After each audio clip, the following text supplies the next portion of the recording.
Hello. Hey, Sept, how you doing? Yeah. Hi guys. Coco in the house. Can you hear us? Now connected to Asif's MacBook Pro. All right, good to know. A computer talking. All right, cool. How's everybody doing today? Good. Good. Here, Logan.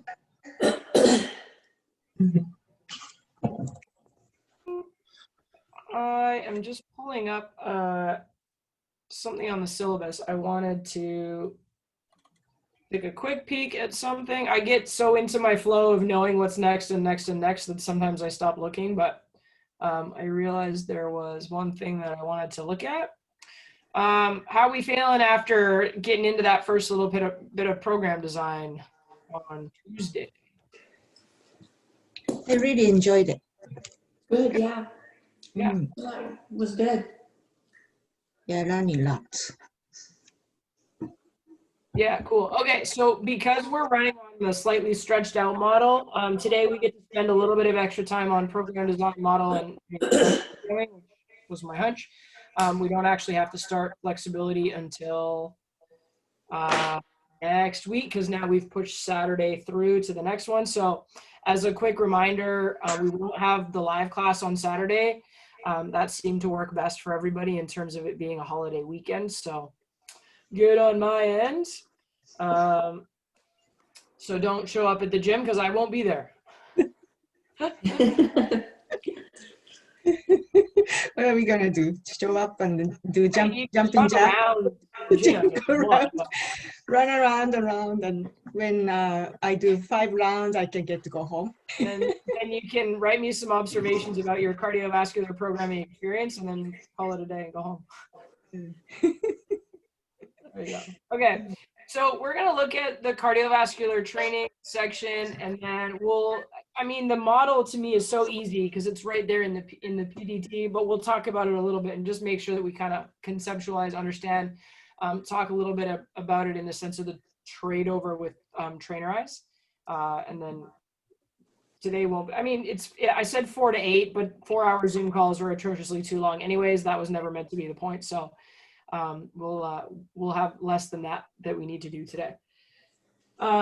So that being said, we talked about all the sets, reps, acute variables, whatever, because I think a lot of times when we're thinking about running a personal training session for a client, for the most part, we think about resistance training or at least functional training, right? It's body weight and extra, kettlebell and TRX and dumbbells and all kinds of stuff. But for the most part, we tend to think of a personal training session as resistance training based, which we already agreed your heart rate goes up when you're doing that too. So it could be an aerobic resistance training experience, but most people aren't going to hire a trainer to watch them run on the treadmill for 30 minutes, right? If they need that much help with accountability, yikes. That's not really what we do. However, the care and attention that we're putting into our resistance training workouts, well, there's some things that we want to pay attention to in the sense of cardiovascular programming as well. And I look at serving members and clients with help in cardiovascular programming in 2 ways. So number one, first and foremost, if I have a client, I am going to prescribe cardio based on their needs, their goals, their wants, right? So I don't ever want to say, okay, you paid this much, you're training with me over the next 6 weeks, but the only time I'm going to pay attention to you is when you're here in front of me paying for a session at the gym. No, if I'm your personal trainer, every time you come to the gym, I'm giving you some kind of support and guidance. Every time you're thinking about what to eat or what to grocery shop for, or, oh, my back's a little stiff, what should I do about it? You should be thinking about something I've told you or I've asked you to think of, you know what I mean? Like the coaching process. In order to actually achieve the real change that people are talking about, they do not achieve that change in 2 hours out of 168. They're going to achieve that change by starting to have things influence their life across more and more hours, right? So great example, and how I think about this a little bit is let's say I have someone who's 50 pounds overweight, they don't sleep very well, their hormones are kind of a mess, their nutrition's not very good, their back hurts, they haven't exercised in years, their cardiovascular status sucks, their doctor's telling them to lose weight, their wife is kind of sick of them because they're just sick and tired all the time, and so their relationship isn't very good, and they're starting to lose confidence in themselves, it's affecting their work, and they're not sure that they're giving enough of their quality time to their children, and now it's affecting their relationships, and COVID was really stressful and they don't really know how to navigate the world anymore. That's the entirety of the human being that comes to me, not they're 50 pounds overweight, their cardiovascular status sucks, and they have some back pain. Like, I don't get to treat portions of my client as my job. The whole entire client is the person that signs up to train with me, right? And I think where this makes a lot of sense is when we turn around and look at what happens on the back end of, like, okay, I worked with a trainer for 3 months, 6 months, a year, whatever. When they talk about the transformation that they've experienced, it's not just, I lost 50 pounds, I sleep better, and my cardiovascular status has improved. It's, I feel better, I'm carrying that into more areas of my life, like my work and my family and how I parent my kids and how I show up for my friends, and how I'm planning for my future, and like the fact that I wake up in the morning and I feel good and I feel excited and I feel positive about my life, right? That's sort of what the dream is, in the sense of working with someone, is like, can I give them that? Yes, of course you can. But in order to do that, you can't treat them as 50 pounds overweight with a crappy cardiovascular status, right? That's kind of the point. So when we think about taking someone on, when we allow someone, or when we encourage someone to hire us, they are a whole person. That's why we started with the motivation system. That's why we started with asking open-ended questions. That's why we started with motivational interviewing techniques. You wouldn't go to all of that trouble around psychology and motivation and behavior change just to get them to sign up and then stop using it. You're going to continue building on the relationship. So then the way I think about it is, every time they come to the gym, I want them to have my support. Every time they choose what to eat, I want them to have my support. Every time they're deciding, do I go out with the guys for wings and beer, or, you know, maybe I should go to the gym. It's like, I want them to have my support all the time. When it's 11 o'clock at night and they're not tired, but they're like, man, I should go to bed. I have to get up in the morning and do a workout. I want them to have my support. What are some things they could do to sleep better? Right? So as a trainer, like, I think what's different in the industry now is we think about supporting our clients in that very holistic, whole lifestyle kind of way. And we really didn't 20 years ago. It was like, oh, you're here, I'll pay attention to you now. 3 sets of 10, 50 pounds on the weights, keep your abs braced. You know what I mean? And it wasn't because we didn't care. It's because we were told our job was less than what we wanted it to be. And then eventually we started saying, well, why can I only help them when they're here? Why can't I help them beyond that, right? So when we talk about something like cardiovascular programming, we know cardio is an important component of a fitness program. We know people have to have some cardiovascular stamina, endurance, power, whatever, in order to be like healthy, functioning human beings. We know it reduces the risk of cardiovascular disease. We know it helps with weight management. We know it helps with stress management. We know it helps with regulating hormones. We know it helps them get a better night's sleep. Like, all the things about cardio that make it an important component, we know those things. And yet trainers have this kind of bad reputation for being like, what should I do for cardio? Lift weights faster. Or what should I do for cardio? Yeah, come tomorrow and walk on the treadmill. Right? So like, we have to be so much better than that. And the cool thing is, if you commit to being better than that, you're automatically raising yourself above the trainers that don't care, or that don't help, or that don't know how to help, right? So it sets you apart in a very simple way. It doesn't have to be a huge time investment on your part to give your client some support outside of the sessions they bring with you, okay? So all of this to me comes from sort of the anecdotal research where, you know, not we like me, but like in the industry, right? People that participated in personal training were surveyed, and the 3 things that left them the most dissatisfied with their training, and therefore they did not continue. Those 3 things were, number 1, they didn't get results. Number 2, there was no support outside of the session. And number 3, there was no support after the sessions were over. Right? So they came twice a week for resistance training, but the other days of the week, the trainer was like, well, if you don't pay me, I'm not going to help you. Or, well, we trained together for 6 weeks, but if you're not going to keep paying me, then I'm not going to keep helping you, so you're on your own. I think it's kind of obvious that those are really poor customer service choices. We can't afford that in how we create our business and how people come to know us and what our reputation is and what we want fitness to feel like for people, right? So again, if we try to avoid those 3 big pitfalls, number 1, they didn't get results. Number 2, there was no support outside the session. And number 3, there was no support after the sessions were over. If we avoid those 3 pitfalls, the very large majority of our clients wouldn't quit. They would keep working with us. And whether that means they train twice a week for a bunch of months in a row, or they train for a month, they go on their own for a month, they come back for a month, they go on their own for a month, right? Like there's different ways of having a trainer. I can have a trainer continuously, or I can have a trainer intermittently. But if I have about 30 to 40 people where some of them are continuous and some of them are intermittent, I'm full-time, I'm busy, right? And I just sort of have some people that come all the time, and I have some people that cycle through, and I manage my schedule based on kind of being able to communicate with people about what they want and how they're gonna work with me. And that's great. That's what it is. But we got to give support outside the session. We got to give support beyond the sessions or in between intermittent blocks of training. And it doesn't have to be crazy, complicated, fancy stuff. If anything, when they're on their own, we want that to be simpler. We want them to do the complex and harder stuff with us for obvious reasons, right?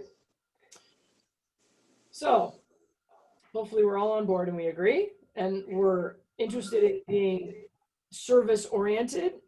And ultimately, I think it kind of comes down to like empathizing, putting yourself in your client's shoes and understanding what it would feel like for you if you didn't have support in between, or sort of feeling the cheapness of the relationship if it didn't matter sort of outside of billable hours, right?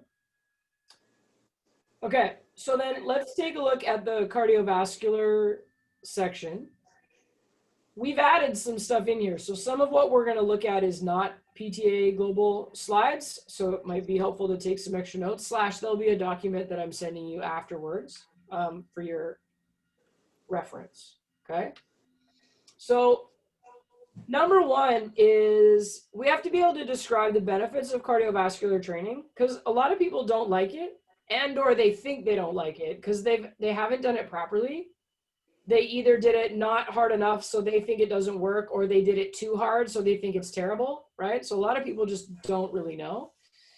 But what we sort of want to think about, and this is trainer language, we've got to take these words and kind of rotate them around a little bit to make them make more sense for the average gym goer. But when we do cardiovascular training, there are central, peripheral, and metabolic responses. So central refers to your heart.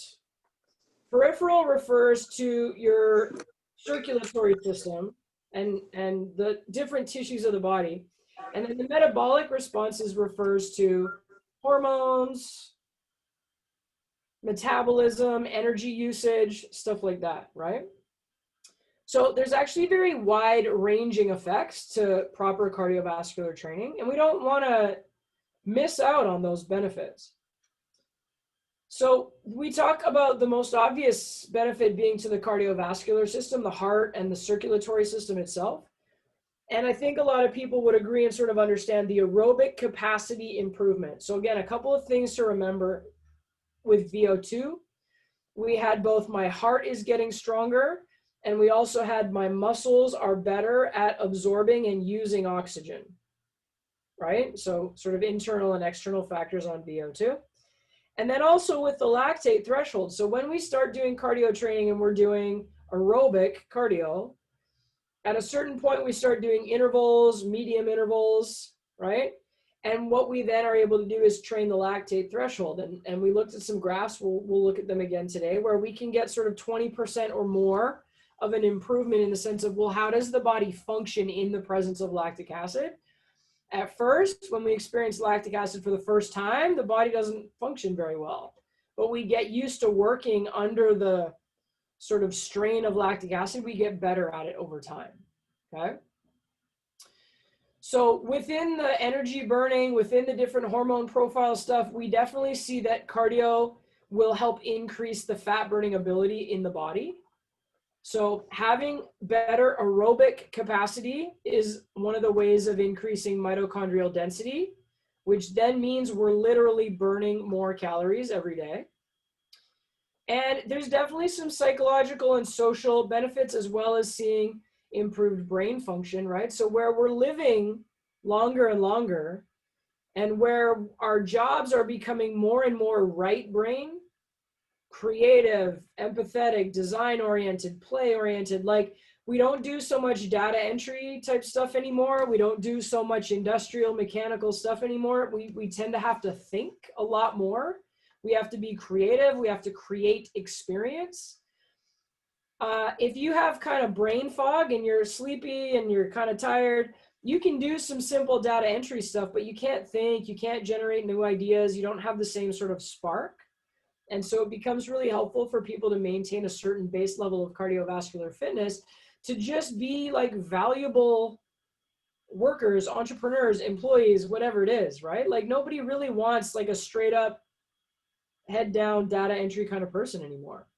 So part of what physical fitness does is allows us to function at a better level of our own potential, right? So like on a day where I've had a workout, I've eaten some healthy food, I had a good night's sleep the night before, I feel great. But if I ate a bunch of crappy food yesterday and I didn't drink enough water and I missed my workout, I wake up the next day, I feel like crap, right? So even in the sense of seeing our clients for a couple of hours every week, we also see the improvements in the other hours of their week as a result of a healthier lifestyle. So let's not understate that. Like if we can get someone to join the gym and even just start doing some cardio a couple times a week, all of these benefits start to get unlocked for them. And that's noticeable and meaningful and important. Okay. So diving in a little bit on the central factors, things that we see happen in the central physiology when we start doing cardiovascular training. One of the first ones we see is reduced resting and exercise heart rates.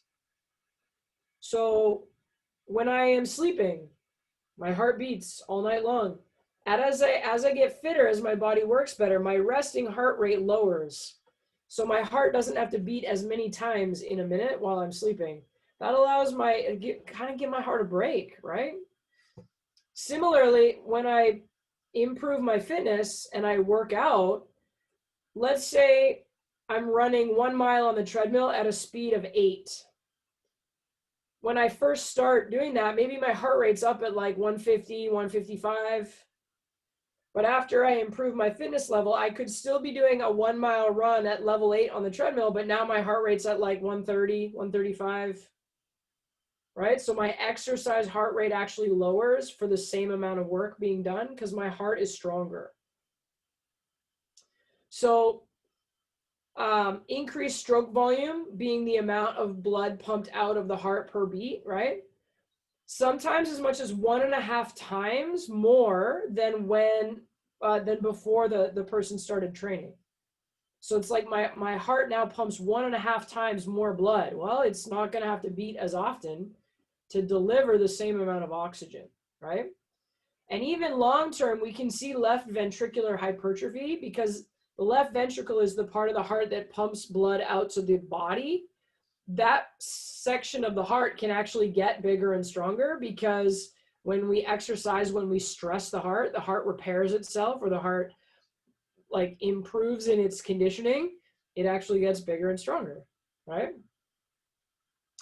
So increased exercising stroke volume therefore increases cardiac output because heart rate times stroke volume equals cardiac output. So when we pump more blood, we are then delivering more oxygen. And when we deliver more oxygen, we use our substrates better and faster, and we increase fat burning. So my body gets better at converting glycogen into ATP in the presence of oxygen, right? That's the aerobic system. If I don't have enough oxygen and I have to go make ATP out of the lactic acid system, I don't get as much output. That's why I get tired. That's why I eventually have to stop, right? So if we can get more oxygen being transported, we can stay in an aerobic zone for longer. We can actually get more training done. We can burn more energy. We feel better while we're doing it. So these are kind of the mechanisms behind what happens when we start doing cardio. Okay. The peripheral improvements are, again, about blood flow. So increased capillary density. It's the capillaries where we're actually exchanging nutrients and oxygen. So if I start doing a better job of getting my blood circulating, if my heart's stronger, the body will actually produce more capillaries to deliver the oxygen and the nutrients to the muscles or the parts of the body that need it, right? Similarly, we're going to see increased red blood cell count and hemoglobin because the body is now trying to do a better job of delivering the oxygen that is needed, right? So the adaptive mechanism is, well, shit, if you're going to work out all the time, I got to find a way to deliver oxygen to those working muscles. So I'm going to go ahead and build up some more red blood cells for you, right?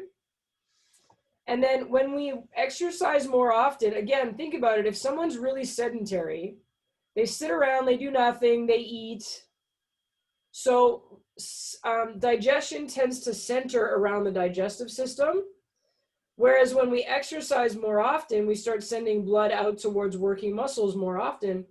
And so one of the peripheral benefits of cardio is that we start to see non-essential tissues are going to start, like the balance between digestive system versus muscle, like muscles now get fed better, right?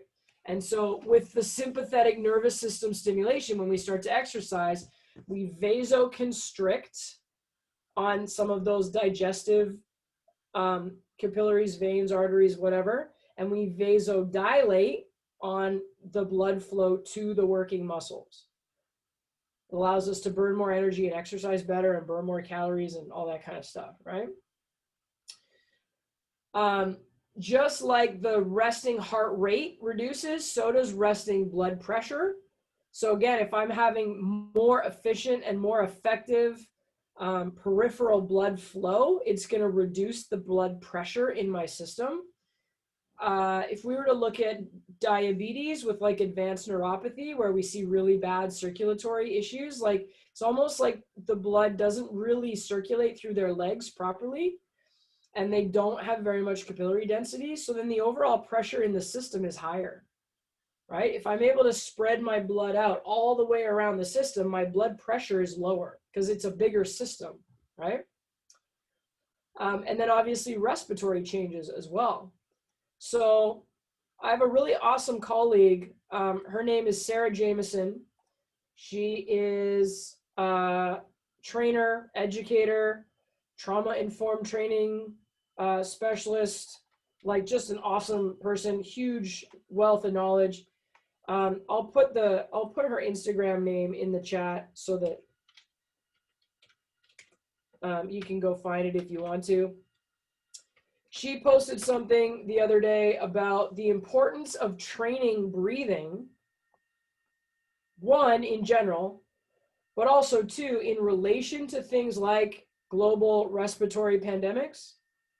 So I'm not trying to scare anybody or promise a cure or anything like that. But if we know that one of the challenges of flu and respiratory viral issues is that it's harder to breathe, we want our breathing mechanics to actually be as efficient and as effective as possible. So if we look at things like asthma, allergies, COPD, lung cancer, like if we look at respiratory illnesses, we typically see dysfunctional breathing patterns paired up with them. So for example, asthma it would make a lot of sense, but there's a natural kind of panic response. Like if you feel like you can't breathe, you kind of start to panic. That stimulates the sympathetic nervous system. that makes you more likely to breathe with the muscles up in your chest and in your neck and in your intercostals, right? But that's a harder way to breathe. So you can't breathe, you're panicking, you start breathing in a way that makes it even harder to breathe. Like, that's not a good solution, right? So sometimes if you have a kid that is asthmatic, as a parent, you're taught you have to try to help your kid relax, so that when they relax, they can try to breathe a little bit better, right? So when we looked at the difference between diaphragmatic breathing and sort of accessory breathing, it's a really important strategy to know how to breathe properly, to use my diaphragm, to expand my intrapulmonary volume, right? So anyways, if you go back on Sarah's page, a couple posts back, she's talking a little bit about I think like a webinar or something that she did with a respiratory breathing specialist doctor, and how as trainers, helping bring breathing into our exercise practice is really important, right? So if I do have someone who gets a respiratory illness, or if I do have someone that's dealing with some exercise asthma or something like that, like, it becomes that much more important that they actually know how to breathe, right? And breathe properly. So that's part of what happens along with improved cardiovascular status, right? The cardiorespiratory experience improves through both of those systems if I do it properly. Has anyone ever heard of nasal breathing? So nasal breathing is, you can apply it in running, you can apply it in cardio, you can apply it to weightlifting, but nasal breathing is actually trying to maintain breathing through your nose, even though your heart rate and your respiration rate goes up. So when you start working out, you typically start breathing through your mouth, right? Because you're working hard. Nasal breathing is that you purposefully try to continue breathing through your nose, because it brings more oxygen into your blood, and it strengthens some of the muscles that allow you to draw more air in. It helps you increase intrapulmonary volume. So nasal breathing is kind of something cool to look at. I'm seeing more and more references to it. And it's sort of a way of training breath. It's really common in yoga stuff, right? Because they're always saying breathe in through your nose, breathe out through your mouth. And sometimes breathing in through your nose can be harder. So then it brings your heart rate up, even though you're not moving very quickly. But that's kind of like an interesting thing to look at. And there'd be some peripheral factors to that as well. It's almost dinner time. I'm getting all the love right now. Okay, cool. So a couple little extra resources there. Sarah, interestingly enough, will be running a 6-week online mentorship through BCPTI in January for something called Daily Durability, which is her movement screening and joint health program, which is complementary to exercise. So exercise is still squat, hinge, lunge, push, pull, carry, but durability is foot health, knee health, hip health, shoulder health, back health, spine health, right? So I do 10 minutes of durability every day at home, and then I go work out 3 or 4 days a week at the gym. And those two things complement each other. So great example, when we talk about supporting clients beyond the session, giving them access to or giving them durability exercises to do would be a great example of that. So I teach them how to do things that they then do on their own, and it helps them feel better, move better. So especially if you're working with clients that have postural issues, cumulative injury cycle, chronic pain, previous injury, fibromyalgia, arthritis, if you're wanting to work with clients that are older, maybe consider looking into the durability program. It's a live session, 5 weeks of online mentorship, and then another live session. So it's kind of cool because you get to do some stuff from Zoom. She gives you programs to practice and assessments. It's awesome. We ran it before for the students in COVID, but it's a really good one. Side note. Okay. So central, peripheral, and then also the metabolic improvements. So here we go. Increased muscle mitochondrial density. That means increased ATP production. ATP is the energy currency of the body. And we're also going to see greater extraction of oxygen by muscle. So again, Lance Armstrong on a bike is better than Lance Armstrong on a treadmill because Lance Armstrong rides the bike all the time. So my body gets better at extracting oxygen based on muscles that are typically called on to do work over and over again. We also see improved fat utilization. So for me, that's kind of an interesting one because we'll get to a slide a little bit later where we talk about the difference between growth hormone and glucagon in different cardiovascular training strategies. But part of what I think about is at a certain point, I want to get to intuitive eating. Like I log my food often, today even. But I also want to learn how to trust my body. I want to learn how to pick up the signals from my own body. Am I hungry? Am I not? Am I hungry or am I bored? Am I hungry or am I thirsty? Right? And so part of maybe having a good relationship with food and exercise over time is sort of being able to be a little bit more internal and aware and intuitive and like trust how I feel, right? So tools like HRV and macro counting and all this kind of stuff are helpful, but also can I get a little bit more aware and can I get a little bit more comfortable perceiving the signals of my own body? So improved fat utilization for me is sort of one of those things where some days I eat more, some days I don't. Some days I eat a lot of carbs, some days I don't. When my body is better at fat utilization, I kind of am able to balance out. So on a day where I eat a lot of carbs, I probably burn more carb energy. But on a day where I don't eat as many carbs, my body's like, oh, all right, cool. Well, we'll burn some fat today. That's cool. Right? So like when you think about like early man, we were trying to hunt mastodons and eat them for dinner. We didn't get a mastodon every day, right? So the idea that like, so intermittent fasting has been a thing that has gotten more press in the last little while, right? But like, that's how it used to be. Because if you could find food, you ate. And if you couldn't find food that day, well, it would be kind of silly if you died. So the body's ability to like survive anyways was based on things like, well, today I'm going to live off my fat stores. Tomorrow, hopefully I find some food, right? So some of the metabolic changes that happen with having a better cardiovascular status is, again, this ability that the body has to sort of regulate itself a little bit. We don't often skip meals. We probably don't have to, but if we did, our body could regulate. There's interesting things around brain function and fasting, travel and fasting, you know, stuff like that. And it sort of comes from if my body functions well, then it can handle a little bit of variety. When I fly, I tend to fast. So if I'm flying in the morning, I don't eat while I'm traveling, and then I eat when I arrive. And I find that if I'm navigating flights and I'm not digesting at the same time, I don't get sort of like bloated and a little bit like my feet swell up a little bit. I find that doesn't happen. If I'm not eating, when I'm traveling, I find that doesn't happen. And then when I arrive, I eat based on what time zone I'm in.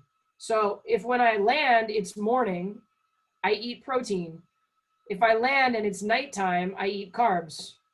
So when I land, if it's breakfast time, I eat protein. It helps me stay awake and then I get on that time zone faster. If I arrive and it's nighttime and I want to go to sleep so that I can wake up and be on their time zone, I eat carbs, I fall asleep. Right? So those types of things happen out of having, one, knowledge, but also two, kind of a more intuitive sense of the body. Kind of cool. And then obviously around metabolic changes is just greater glycogen storage capacity. So if I train more often, my body gets better at hanging on to glycogen in muscles so that I can use them. So remember back when we talked about the insulin resistant versus insulin sensitive client? Parking spots, no parking spots, right? If I have a bunch of parking spots, I can store sugar in those parking spots and then they're there when I need to use them for my workout. But if I have no parking spots, how am I going to feel my workout? Well, that's why my workout doesn't feel very good. I don't really have the energy, right? So the metabolic changes of improving my cardiovascular status are then that my body will do a better job of storing sugar for me to use when I exercise. So again, if we come back to 50 pounds overweight, hormones a mess, can't sleep, affecting my like whatever. Yeah, it's really important to raise up cardiovascular status because that's going to sort of get the wheel turning on the body being able to perform exercise in general more effectively.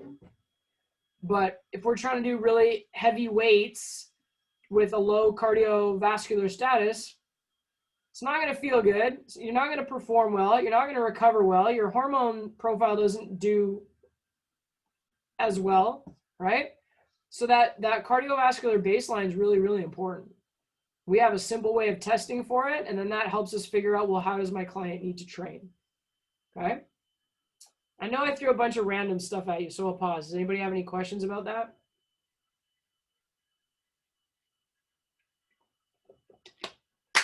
All right, so I threw some nutrition stuff in there, and that wasn't necessarily my intention, but it is all kind of linked, right?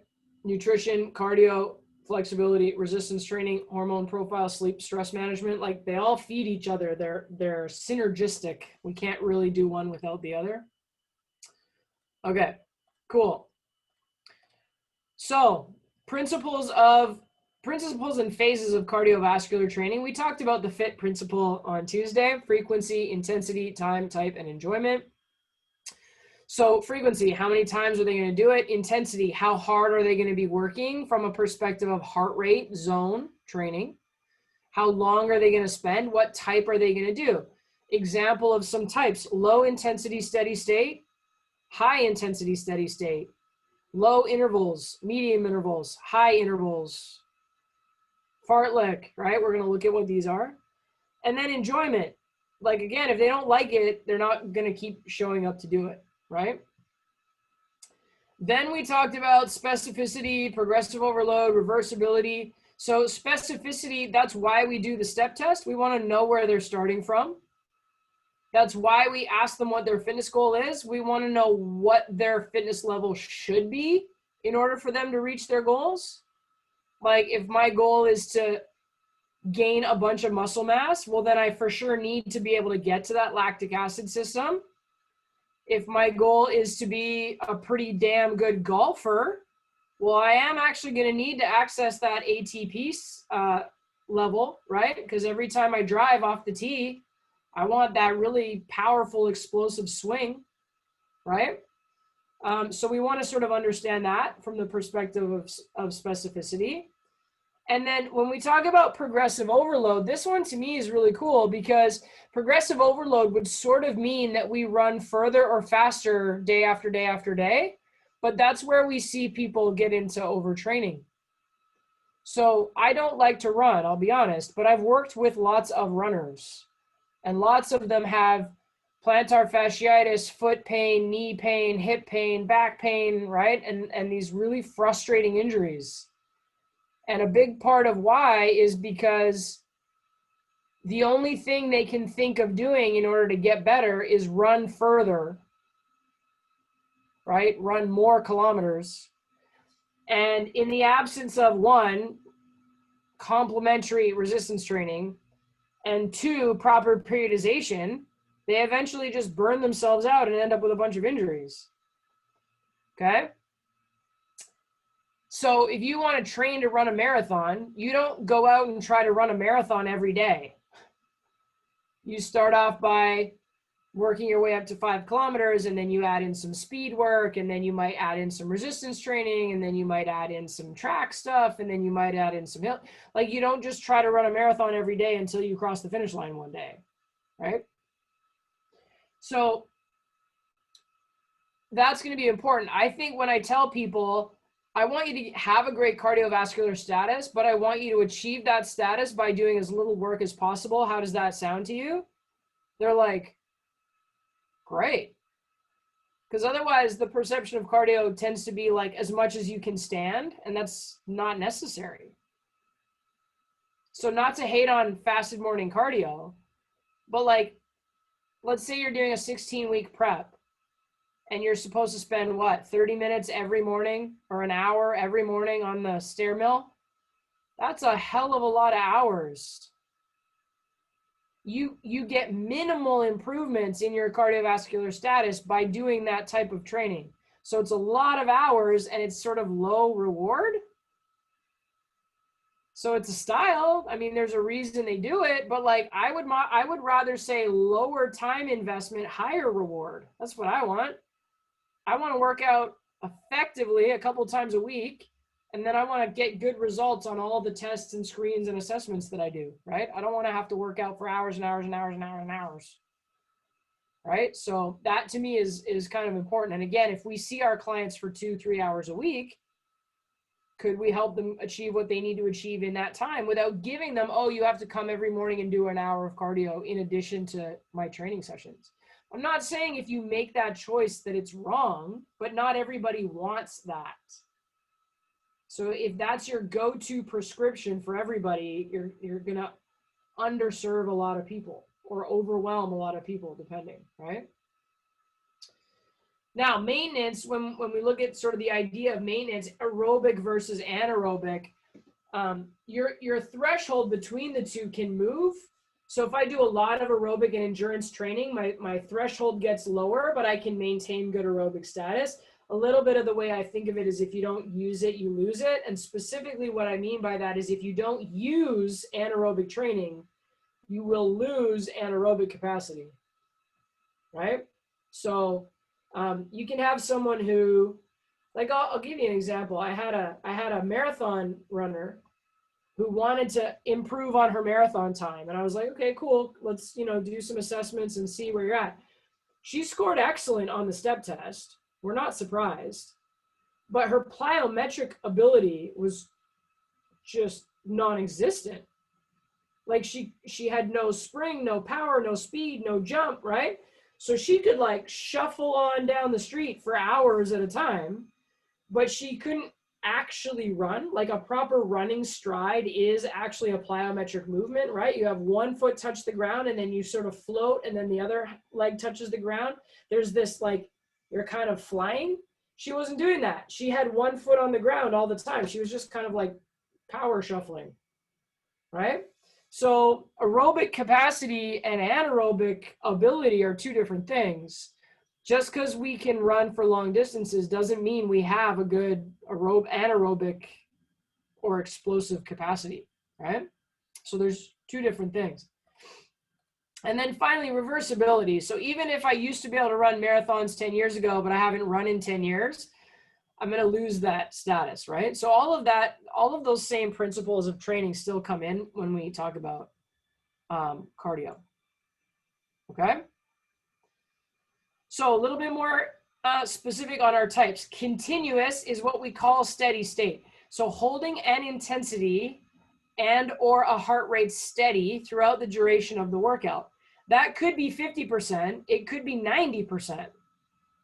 So continuous steady state doesn't necessarily mean low intensity. It just means the same intensity throughout. So that's why I said low intensity steady state versus high intensity steady state, okay? Then we have intervals, which is alternating periods of work and recovery. And the work and recovery time and intensity can be varied. So again, I could have low intervals, walk on an incline. That's still low intensity. Or I could have high intensity intervals, which would be like kettlebell swings and burpees. Those are both high intensity. Or I could have like high to low. So we could do some core exercises, which would be low intensity. And then we could superset that or alternate that with battle ropes, and that would be high intensity, right? So the work and recovery time and intensity can be varied in interval programs.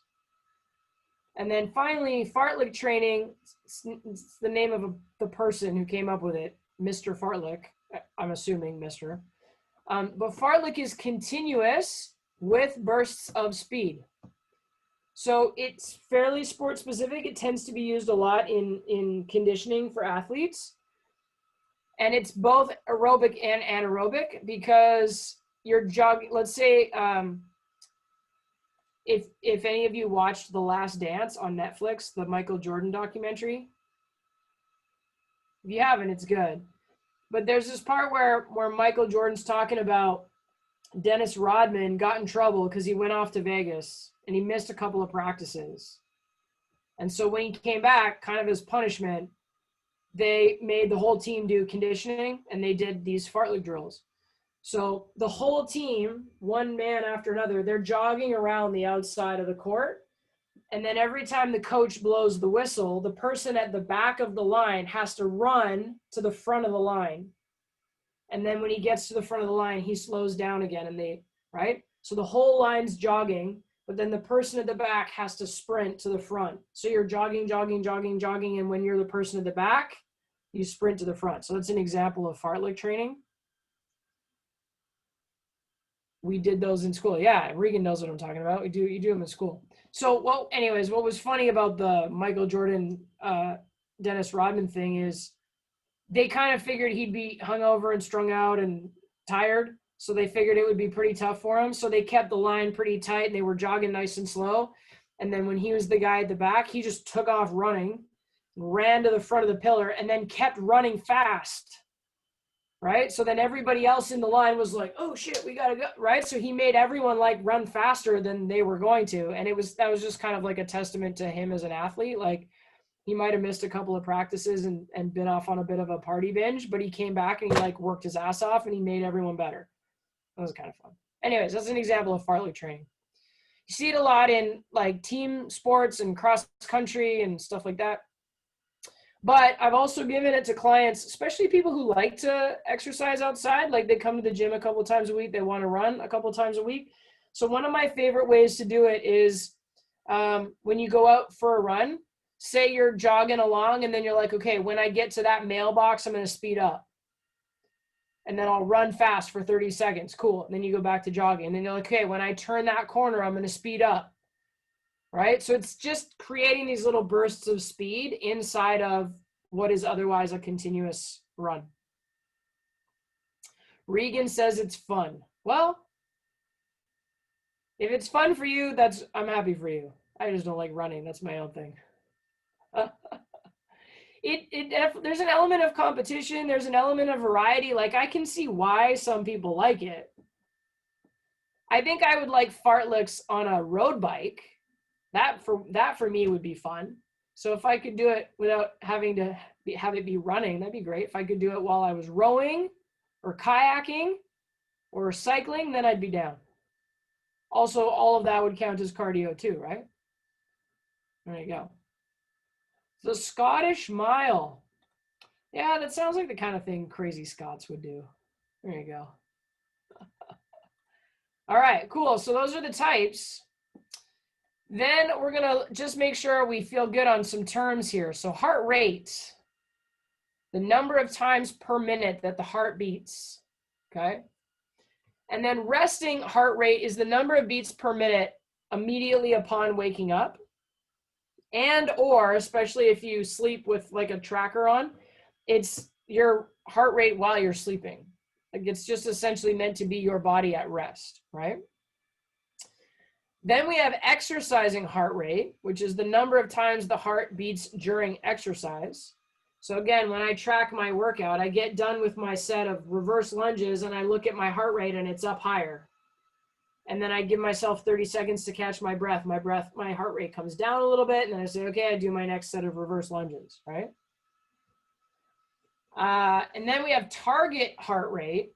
So a specific number of beats per minute goal during exercise.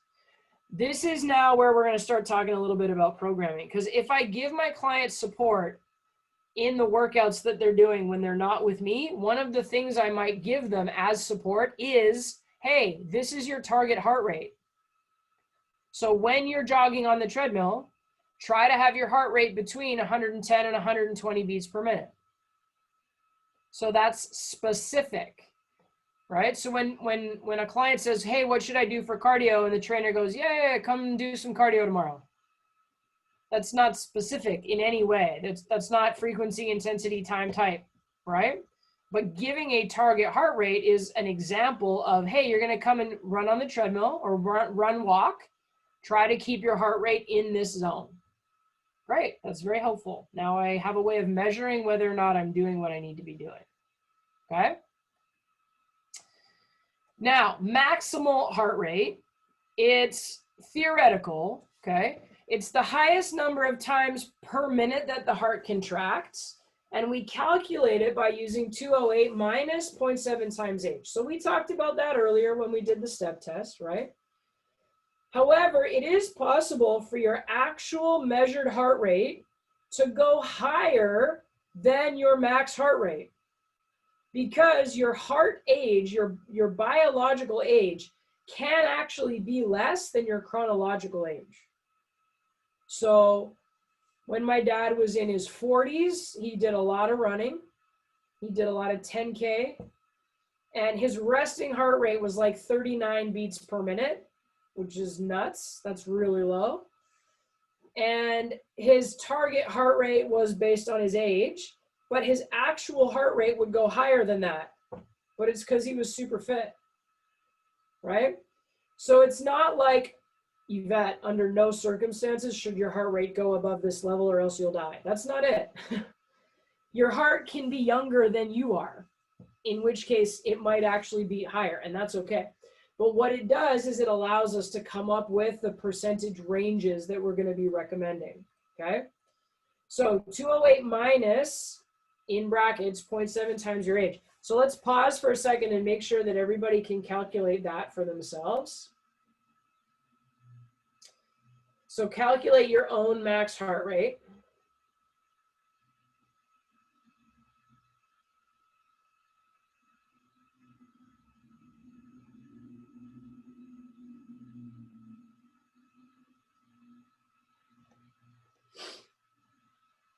You can type it in the chat when you've got it.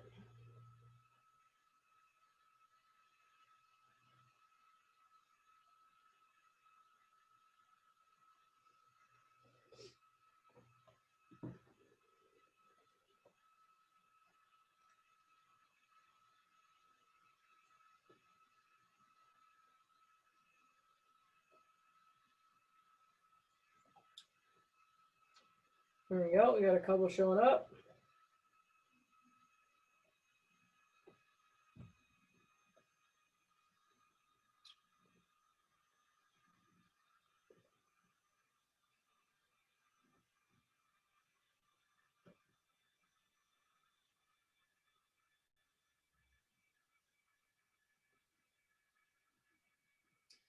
Yvette, if you're just struggling with your phone or whatever, you can just give me a thumbs up that you've got it.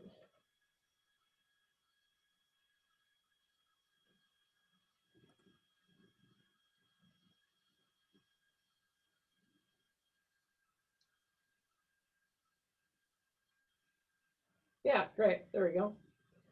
Perfect. Okay, cool. So when we work with a client for the first time, it's usually pretty helpful to at least give them a sense of max heart rate. So we want to be able to share that with them.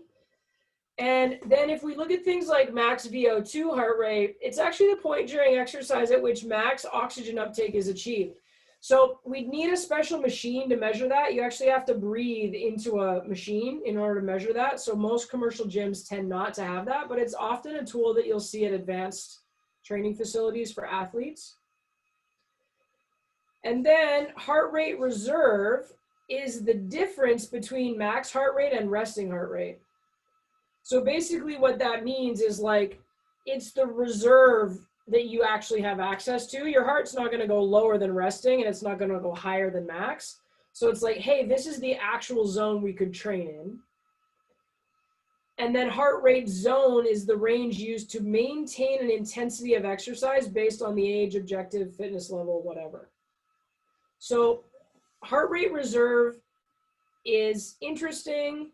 It's an easy enough calculation, but it's not on the exam. And I don't actually find I use it with my average clients.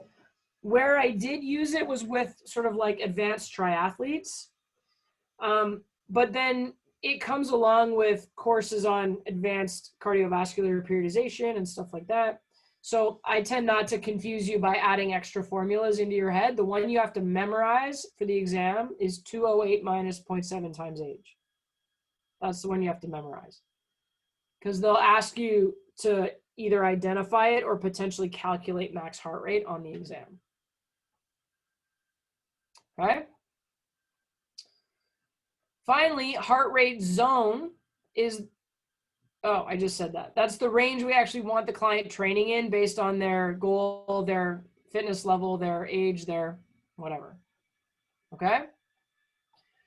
So when we talk about resting heart rate a little bit more specifically, it's a key indicator of cardiovascular fitness because as our conditioning increases, the effort and the beats per minute it takes the heart decreases. So when my heart muscle gets stronger, my heart does less work or it does fewer beats per minute. So if resting heart rate stays the same or decreases over time, the person is in better cardiovascular condition. If it increases, let's say by 10% one night, it might indicate incomplete recovery from the prior day, high stress, or even illness. So with the HRV research that I have been following, they've been tracking a lot around COVID. And so what's kind of cool is they've been able to see that someone gets a spike in HRV a couple of days ahead of symptoms and or a positive test. So it's like your body knows what's happening even before you know. So resting heart rate is actually a really great metric because it means something on a physiological level, right? All right. So what we're going to do then is look at how to calculate these training zones that we want. And again, this is kind of it's a review from what we did when we were looking at the Sept test, but it's putting it in order now with all the slides. So when we did the Sept test, we realized what their status was.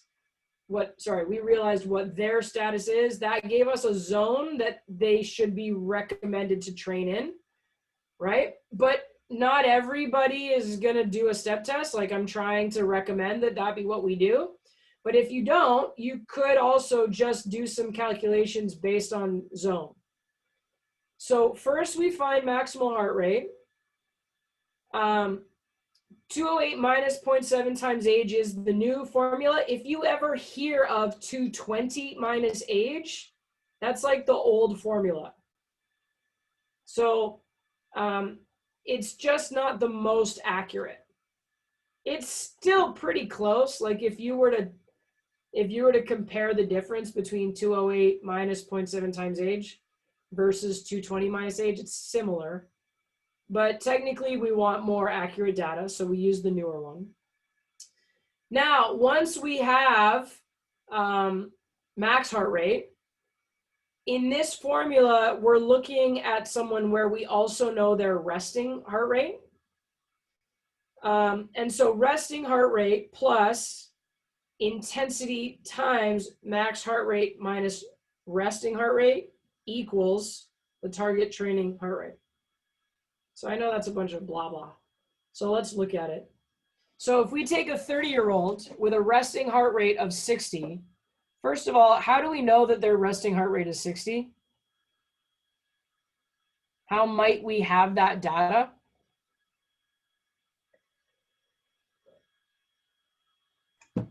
Maybe measure it upon waking up in the bed. Yeah. So if we said, hey, listen, I'd really like to calculate your heart rate training zone accurately. Can you take your heart rate for me when you first wake up in the morning? Sure. But here's my thing. We often do these calculations on day one. They haven't even met us yet. We're not going to call them the day before and be like, hey, we're going to do a bunch of assessments tomorrow. Can you take your resting heart rate in the morning before you come? Like, how do they know how to do it? How do they know that they're doing it right? It's kind of scary. So that's why I don't tend to use the one that has resting heart rate, because most people don't know what their resting heart rate is. But if someone has one of these, they have a Fitbit or an Apple Watch or something, when they come in to meet with you, you can ask them if they wear it while they're sleeping. And if they do, you can ask them to look at it and you can ask them for their resting heart rate. But again, where we're starting with most people in just a general, let's just get you going. Like, you don't need resting heart rate. It's just an extra data point. Okay.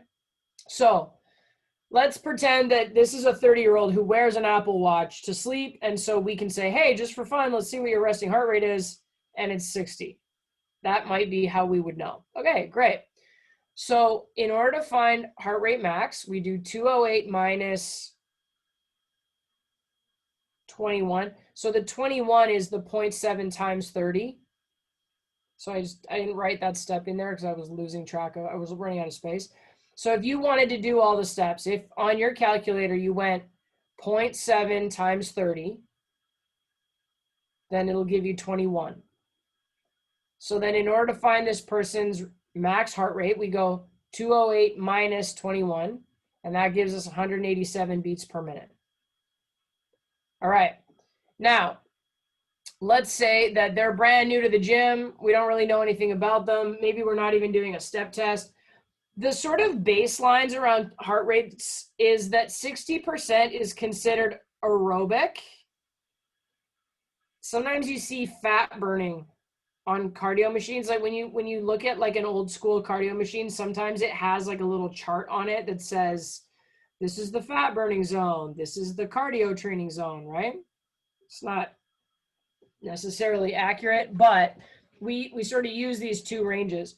So let's say we just want to be able to say, well, this is what 60% is, and this is what 85% is.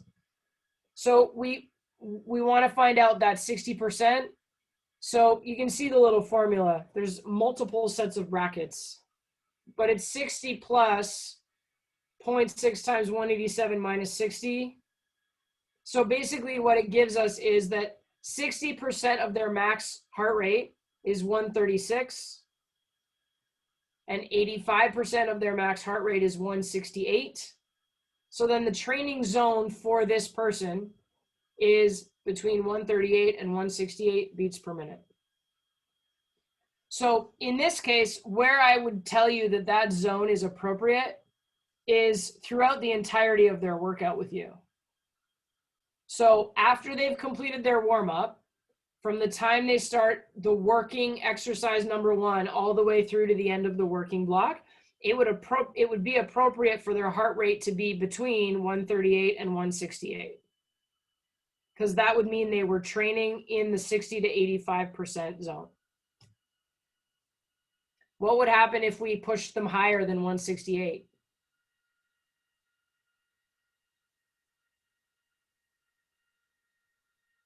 They wouldn't feel very good.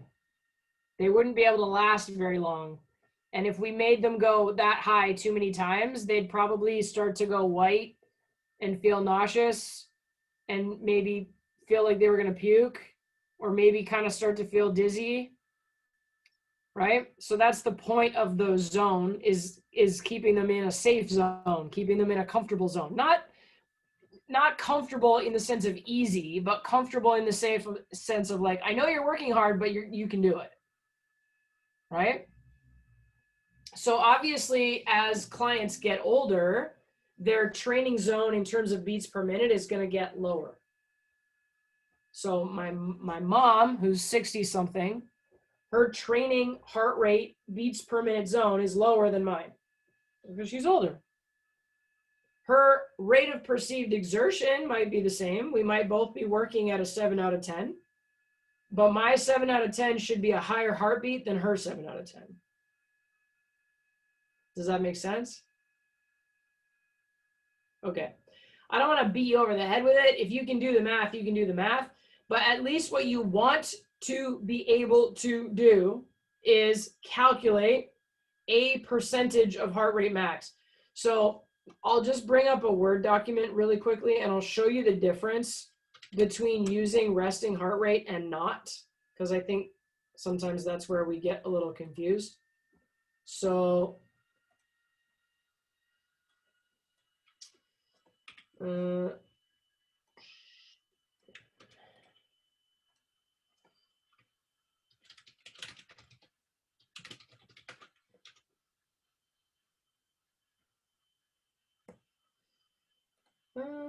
just gotta make this a little bigger here.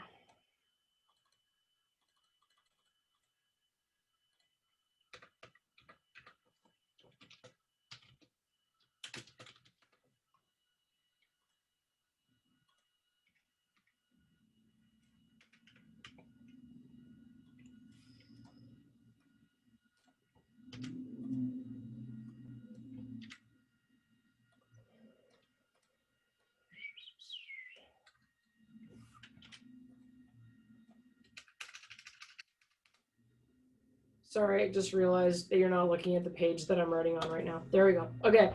So resting heart rate, the one we just looked at, the formula is at the top there.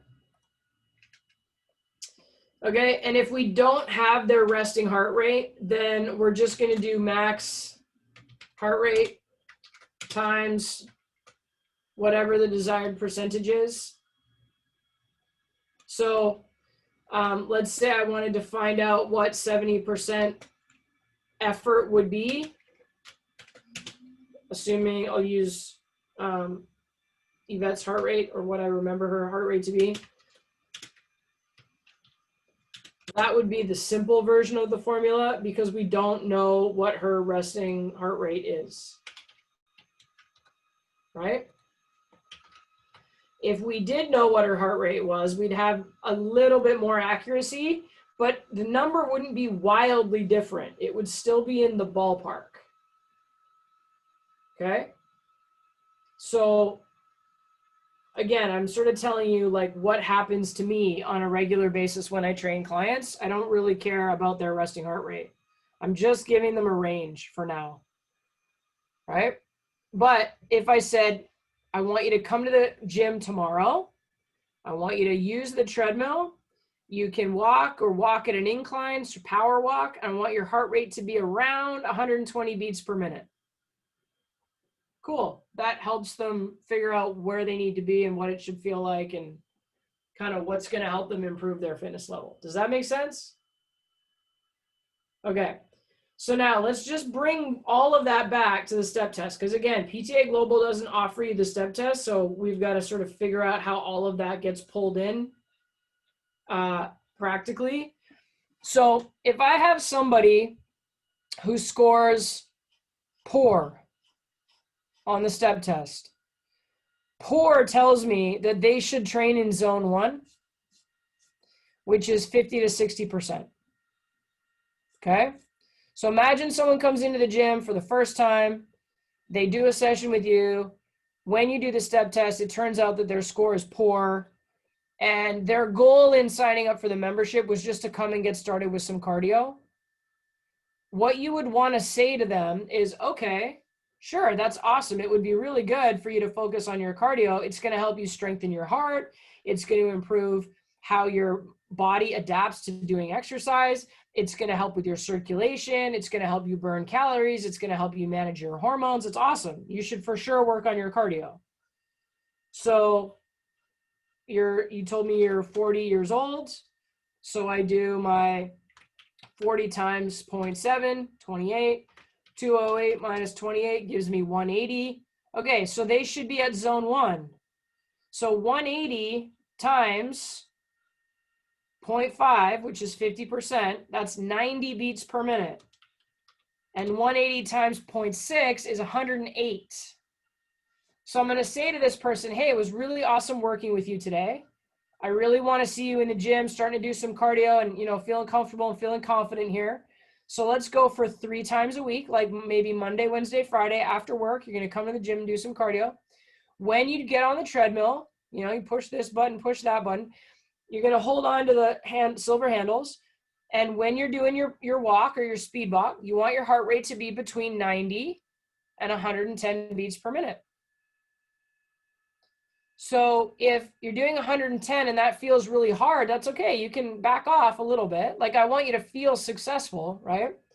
But if you come and you're walking on the treadmill and your heart rate's only at like 80, you're not really going to get the benefit of coming for the workout, right? So I want to see you do at least 90 if you can, if it feels okay, and up to 110. Do that for a couple of weeks, and then let's chat again. Let's see how you feel. So if you come for 2 or 3 weeks, 3 times a week, maybe 20, 30 minutes, and you're in sort of that 90 to 110 zone, what you should notice is that you have more energy and your cardiovascular stamina improves, and you might even see some weight loss in that time. How does that sound? And they're like, okay, I think I can do that. 3 times a week, 30 minutes, between 90 and 110 beats per minute. Awesome. Thanks, Logan. Right? Versus, oh, you don't want to start with resistance training? Oh, you don't want to like squat and lift weights and get on a super intense diet? All right, good luck. Come on. right? We can give them some super simple guidelines. Hey, cool. I'd love to see you here in the gym a couple times a week getting started. Here's the heart rate zone that you should train in. Like, it's so easy for us to calculate it. At bare minimum, we got to give them that much support, right? Okay, before I get off of this, let's go look at what that means on Trainerize, shall we? Luna's like on my keyboard, so I'm going to give you the 5-minute pause. I'm going to go put food in her bowl, and then I'm going to be able to access my keyboard successfully. So hang tight.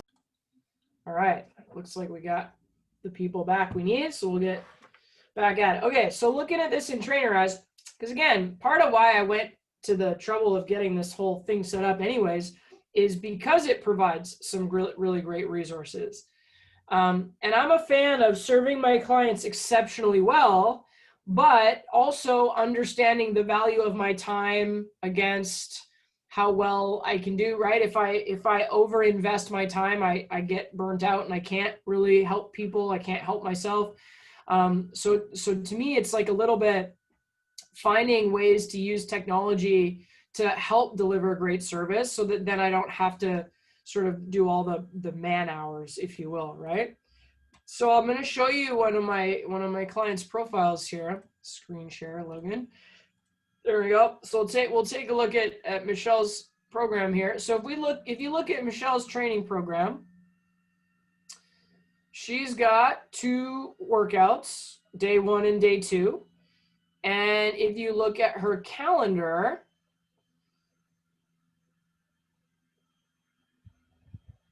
you'll see that day 1 is on Tuesday, day 2 is on Thursday, and then I've added in a cycling workout. And so it says cycle for 20 minutes in heart rate zone 1. Cool, so she knows what that means. We've calculated that out. And if I back it up just a little bit, on day 1 of the program, it said 20 minutes. And then on day 2, it said 22. And then on day 3, it said 24. And then on the next one, it says 26. So even the cardio program itself is slightly progressive over time, right? We're going to now get into talking about cardiovascular programming. But again, super easy for me to add this in. So if I'm looking at my client's calendar and let's say we want 1 day a week cardio, if I click new in the top corner here, I can pick a workout, a cardio activity, a photo. Maybe I'm automatically going to send her a message on a certain day, whatever, but I can add these to the calendar and then she gets a little push notification. Hey, don't forget to do your cycling today, right? So that's an example of something very simple. In addition to very simple things, there's for sure clients that need more than just 20 minutes of cycling, right? So now again, if I go back into master workouts, and I want to go and import something new. No. Oh, right up here, browsing the Trainerize workout library. Well, I might actually pull something like this in, right? So I might pull in a body weight Tabata interval workout, or I might pull in an interval workout, or I might pull in, there's some cardio assessment stuff in here that you'll see. Actually, a lot of these single workouts are assessments, which is kind of cool. So it allows you to actually have the assessment go into Trainerize and in a way that's measurable, right? Maybe I want to give them a stretch and sweat, right? A combination of like at-home bodyweight movements. So there's some things in here that you could import and or you could even create your own.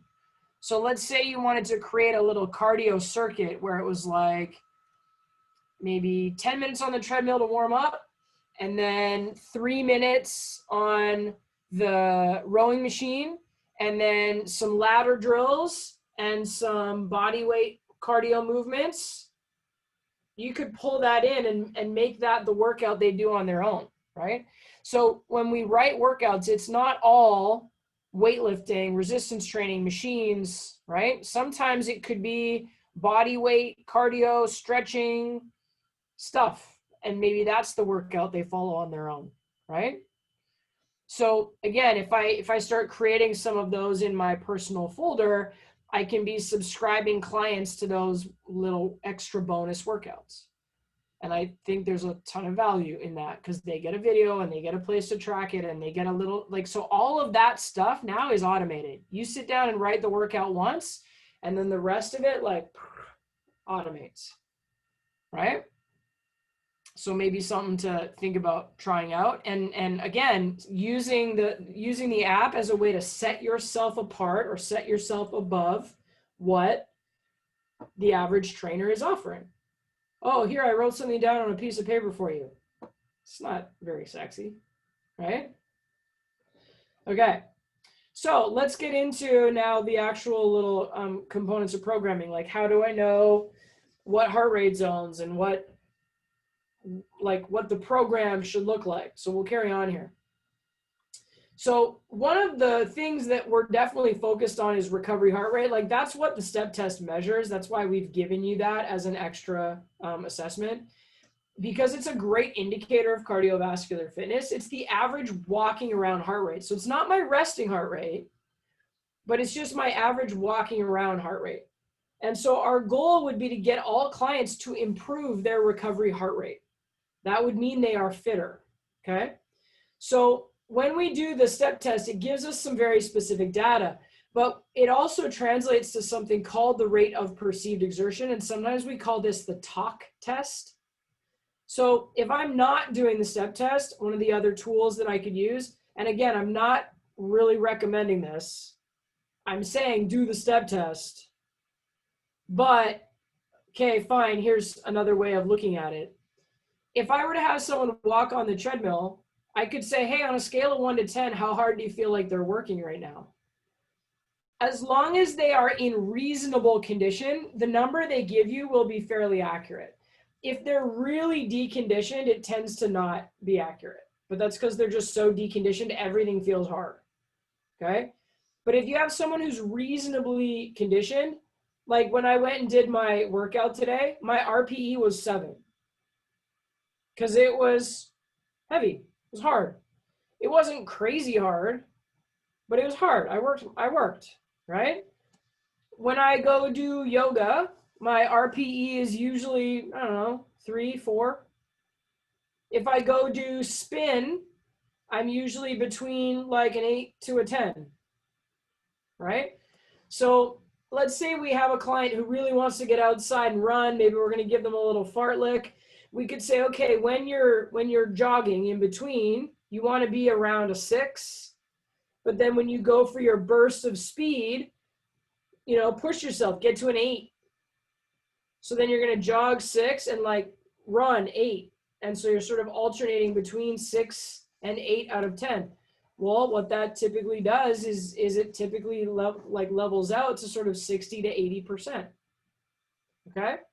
So that can be another one. The idea of the talk test is that if they can walk or jog on the treadmill and talk to you at the same time, it means their RPE is maybe 5 or 6. And if they're jogging on the treadmill and they can't really talk to you, it means they're working above their aerobic capacity because they're running out of oxygen. That's kind of what that's meant to mean, right? So again, those are things to use. I find them less accurate because they're based on perception, right? So they're less accurate than using something like the step test. But again, they can be helpful ways of just providing some context for the client if needed. Okay. So now when we look at the actual heart rate training zones, what we like about them is they can be used really broadly because they're based on ranges and they're progressive in structure. So the original step test, like the actual YMCA step test, the ranges that they give you are a little bit different. And I think I updated it just to reflect these ones because I like things on nice even numbers. So 50 to 60 is zone 1, 60 to 70 zone 2, 70 to 80 zone 3. Like, to me, that makes a lot of sense. 65 to 70 is kind of annoying because it feels like it's smack in the middle. But if we look at the training zones here, 50 to 60% is a warm up or a cool down because it's only the aerobic system. 60 to 70% is where we would see light endurance and general fitness. And again, it's aerobic system only. 70 to 80% is where we see endurance and sort of strong fitness. It's primarily aerobic, but in the sort of 75 to 85 to 80 range, it's going to start to touch on anaerobic. 80 to 90% is performance. We see kind of a combined aerobic, anaerobic, and again, depending partly on someone's fitness level. And then 90 to 100% is max performance or high intensity interval performance, and that's anaerobic only. So obviously someone would not be able to maintain that for very long, okay? Now, when we look at exercise intensity and substrate use means like the type of molecule that's being used to make ATP. So we've got muscle glycogen, muscle triglycerides. Triglycerides are fats. We've got plasma-free fatty acid, which is like the broken down form of fats. And then we've got plasma glucose. So if we look at 25% intensity, which is us right now, we're just sitting here, we're using, for the most part, plasma-free fatty acids. So right now, we're definitely breathing in enough oxygen, and we're sitting here chilling out. We're using mostly a fat substrate, okay? When we start looking at 65% of VO2 max, we see a big chunk of muscle triglyceride and an even bigger chunk of muscle glycogen is now getting used on top of the little bit of plasma substrate. Okay, so kind of traditionally that's sort of 60 to 65, that was thought of as the fat burning zone. You can see that it's not really all that accurate because look at how much glycogen is being burned. Like, is fat being burned at a higher amount than at 25%? Yes. But there's still a big chunk of glycogen being burned because that's the body's preference anyways, right? And then when we look at 85% intensity, the calorie burn is higher, but also the muscle glycogen being used is a lot higher. So when we work at a lower intensity, we burn a certain number of calories and it's kind of an even split between sugar and fat. But when we work at a higher intensity, we're burning more calories and we're also burning more glycogen. Okay, so that's kind of something to think about. If I go for a steady state jog, I'm in that middle column. And if I do jog, sprint, jog, sprint, jog, sprint, I go from middle column to right column. And I'm changing the amount of glycogen that I'm using based on the exercise intensity. Okay? So what this means to me is if I'm talking to a client or if I'm talking to a member and they ask me like, well, what about the fat burning zone? What about the cardio zone? What should I do? I'm trying to lose weight. Does that mean I should be in the fat burning zone? I almost draw this chart out a little bit, but I do it in a simpler way. I sort of say like, okay, so if you work out in sort of the fat burning zone, let's say you burn 200 calories an hour, about half of that is sugar and about half of that is fat. But if you work out at this higher intensity, you're going to burn 300 calories an hour. And about, call it 2/3 of that is going to be sugar and 1/3 of that is going to be fat. But what's half of 200? 100. What's 1/3 of 300? 100. So you're kind of burning the same amount of fat either way. The difference is, do you want to burn 300 calories or 200 calories? If you're trying to lose weight, do you want to burn 300 calories or do you want to burn 200 calories? Well, I feel like I would want to lose 300 calories because I'd be losing calories faster. So then I would lose weight faster, right? So this idea of like, oh, the fat burning zone, not really. Now, the one reason that we might tell somebody to work out at that 65% zone is because, I'm asking you, why do you think we might tell them to work out at 65%? Like, even though it's only going to burn 200 calories, as if that's something to roll our eyes at. But why might we tell them to work out at that zone? They can do longer, like how to say, more sustainable? Well, yeah, but let's pretend for the sake of this exercise that the duration is the same. So let's say we're going to have them exercise for 20 minutes no matter what. Why might we tell someone to exercise for 20 minutes at 65% instead of 85 for 20 Is minutes? it because maybe they're burning a balance of more like glycogen and the fatty acids? Or whatever the FFA is? That's correct, but it's not the reason. Okay. Hmm.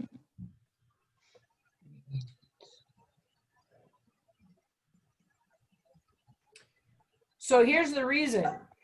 What if we, Yvette, did you want to guess?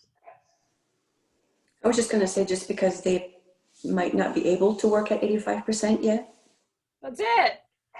Because they came in and they did their step test and their step test result was poor. They can't work at 85%. They're not in good enough shape yet, right? So that's kind of my whole point about why you should even do the step test in the first place, right? Because if you were like, okay, they want to lose weight, so let's get them working at 85% for 20 minutes. They're going to burn 300 calories and that'll help them lose weight faster. So you say to this person, okay, you have to work at 85% for 20 minutes. And they try and it's terrible. Like they hate it. It sucks. It's the hardest thing ever. Are they going to come back and do it again? Nope. So if we don't know what they can do and we just tell them to do this thing, what if they can't do it? Then they're going to be like, oh my God, I let you down. I'm so embarrassed, but also you didn't help me because that was awful. Now I don't trust you. Right? So I'd rather have somebody come twice a week, work at 65% and burn 200 calories and come for like 6 weeks straight. Then tell them, okay, you got to work out at 85%. They come one time, it's horrible, and they never come back. Right? So I'd rather you burn 200 calories twice a week for 6 weeks than 300 calories one time and then quit the gym.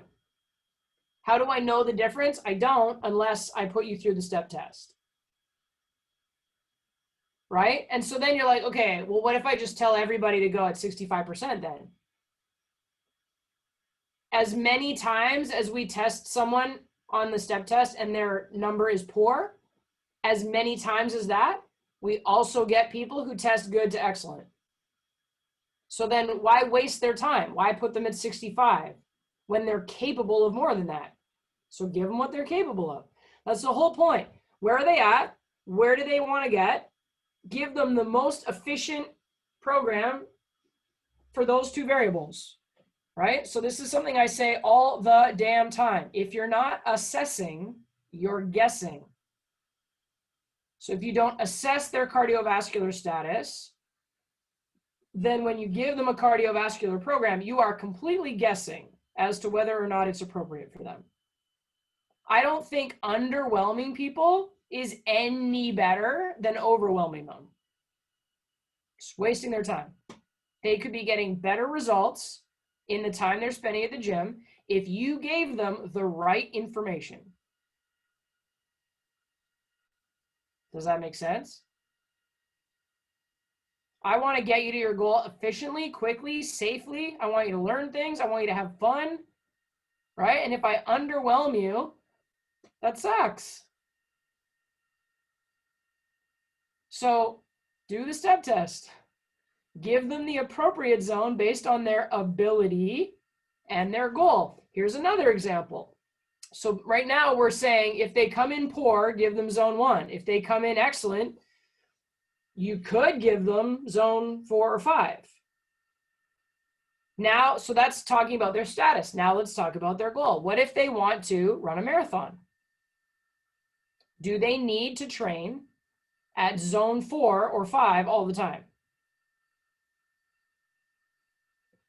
No, because that's performance, combined aerobic and anaerobic, max performance interval, and anaerobic only training. Is that what it takes to run a marathon? No. Marathon is just like run at a decent speed for a long time. So it doesn't really make sense to have them doing treadmill sprints every time they come work out because that's not relevant to their goal, right? So status is one thing and goal is another thing, and we want to try to find where those two meet in the middle. So I say status and ability comes first because you can't over program on top of their ability. But then the next thing that you think about is goal, because there's really no point in over programming for their goal. So that's why we think about both sides of the equation, okay? It's like so common sense when you look at it this way, and then it kind of blows my mind how many trainers like just don't care enough to just do those two things. What's their level and what's their goal? They're just like, nope, here you go. Or I don't program cardio, they do it on their own. You know what I mean? Like it's so easy to do. It kind of blows my mind that everybody doesn't do it. It's super important. Okay, so now let's look at oxygen debt and EPOC. So if we look at these anaerobic, so the zone 4 and zone 5, where we start seeing anaerobic show up. Remember, anaerobic means lack of oxygen, right? So when we start looking at what happens to the body when it's in an anaerobic state, what happens is there's a higher oxygen requirement than the amount of oxygen that's coming in. So we start exercising and the oxygen consumption goes up. The amount of oxygen required is the straight line at the top, and the amount of oxygen coming in is the red curve. So this little sort of purple triangle, that's the amount of oxygen the body needs that it's not getting. So then that purple triangle kind of gets flipped on its side, and at the end of your exercise, whatever that purple area was, you now have to make it up later. So EPOC's kind of interesting because if I exercise at a higher intensity and I end up with an oxygen deficit, I'm now going to burn more energy after trying to recover the oxygen debt. So Orange Theory is like a group training franchise. They act like they invented EPOC, like your splat points and your zones and your this and your that and whatever. Now it's cool to be able to track what's happening in your workout, to be able to see it from a heart rate perspective, but they didn't invent EPOC. The human body invented EPOC, or I don't know, homo whatever, like some of our ancestors, that's how we figured out how to function, right? But using it is a way to accelerate or increase calorie burning or fat burning activity. Because if in my workout I accumulate some oxygen debt, I now have to spend more energy afterwards recovering. I'm burning more calories, right? So then if we go back to thinking about aerobic exercise where I have all the oxygen I need, there's no EPOC. I'm burning a certain amount of energy when I'm working, but when I stop working, my body, the amount of energy that I'm burning drops down because there's no EPOC. Whereas if I jog, but then I throw in a couple of sprints, those little sprints create an oxygen debt, and I burn more energy later trying to catch up from that. So that's one of the reasons why, as trainers, we tend to like an interval style program, because it's like you get more bang for your buck. You burn more calories for the same amount of time worked. Okay, so whether that's walk and then walk on an incline, or walk and then jog, or run on a flat surface and then run up hills, like whatever it is, accumulating that little bit of oxygen debt is a way to get more out of the same amount of time. Okay, so the reasons we burn more energy while we're trying to recover is the regeneration of depleted ATP stores and the clearance of lactate from the anaerobic metabolism. So my body's trying to replenish oxygen and my body's trying to convert lactic acid back into glycogen. So I'm using up more energy. And then the increased breathing and metabolic rate from increased core temperature and hormone release, specifically the catecholamines, again, more energy being burned, okay? So EPOC is good as long as our clients can handle it, as long as their status or their cardiovascular level makes it available, okay?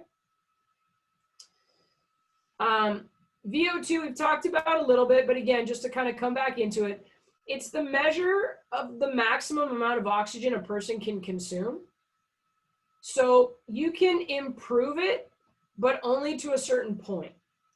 So if you do about 12 weeks of an endurance training program, that's about as good as you get. Any improvements in VO2 max after that are minimal. So it's like we have a range, and once we've maxed out on the range, that's about it. We don't get better. There's some interesting research and in sort of the genetics and the condition of that. Like some people just have a naturally higher VO2 max, and they make really great endurance athletes, right? It's a little bit like body typing. When you look at someone who's endomorphic and short and squat, they're going to be really strong. Like they might make a great bobsledder. But if you've got someone who's tall and skinny and their VO2 max is really high, well, they'll make a really good triathlete. It's like a little bit of, it's like body type stuff. Okay. All right. So here's the difference. Here's the improvement, right? Between when the person was untrained and when they were trained. So you can see how the VO2 threshold increases. And then this is an example of the lactate threshold. So across the bottom is the treadmill speed, and then up the vertical axis is the blood lactate level. So all the way up to about 11.5 on the treadmill, lactate stays pretty low, and then all of a sudden it kind of shoots up. That's because you've reached the anaerobic threshold. So you're now running too fast for the amount of oxygen you can breathe in. So your body has to start getting ATP in a different way, and that way now creates lactic acid. Okay, we can improve that over time. So the lactic threshold, we can increase that over time. So you're looking at both VO2 max and treadmill speed. You can see they're fairly similar. So again, part of our job as trainers would be to push our client towards the blue line on the chart by how we train them. And then we also talked a little bit already when we did the hormone stuff. We talked about using low level aerobic activity to help with recovery. So passive recovery, it takes longer for the lactate level to lower. Whereas if I do even a few minutes of low level cardio on the treadmill or on the elliptical or something at the end of my workout, it speeds up my recovery. So my lactate drops faster. So it's going to help me with feeling better, not being so sore after. Okay? So phases of cardiovascular training. We have the large muscle group activity for our warm-up. So we want about 10% of a cardio workout to be dedicated to the warm-up.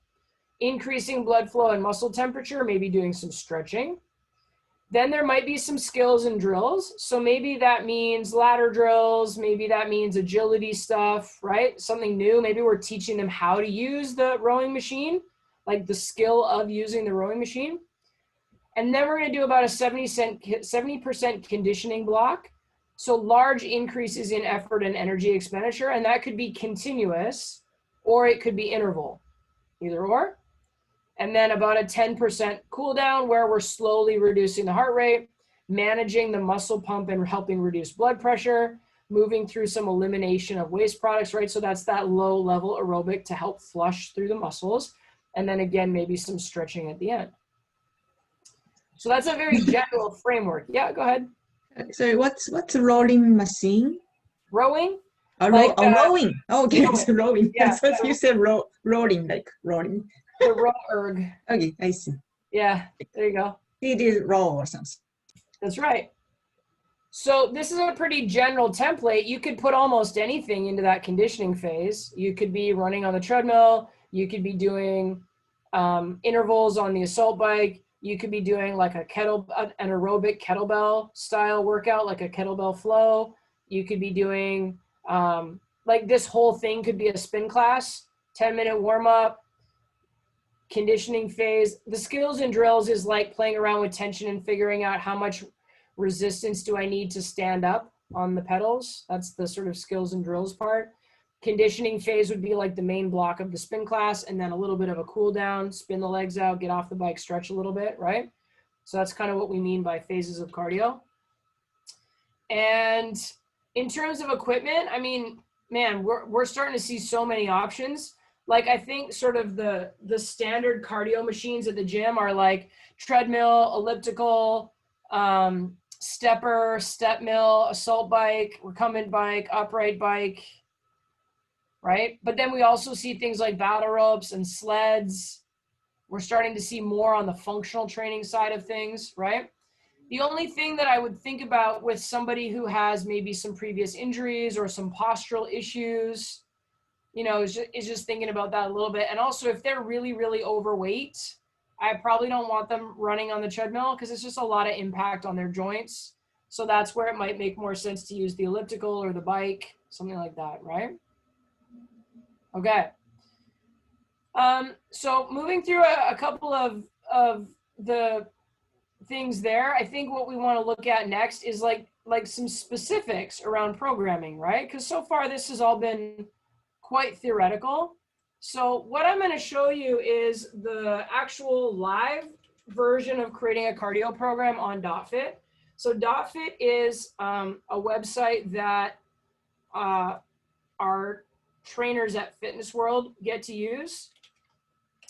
And it's designed largely to support nutrition and supplementation, but it also has an exercise section. So it's designed to be a complete health, wellness, and fitness brand, but most of the time we use it more on the nutrition side of things.